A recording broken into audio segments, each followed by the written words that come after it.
अस्सलाम वालेकुम व्यूअर्स।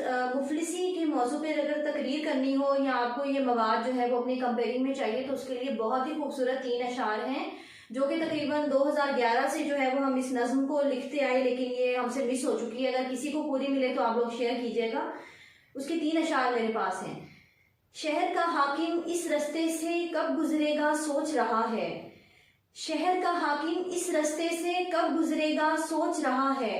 हाथों में गुलदस्ता थामे धूप में जलने वाला बच्चा। मेरे देश के मुफलिस लोगों तब तुमको इंसाफ मिलेगा। मेरे देश के मुफलिस लोगों तब तुमको इंसाफ मिलेगा जब ऊंची कुर्सी पर बैठा टाट स्कूलों वाला बच्चा।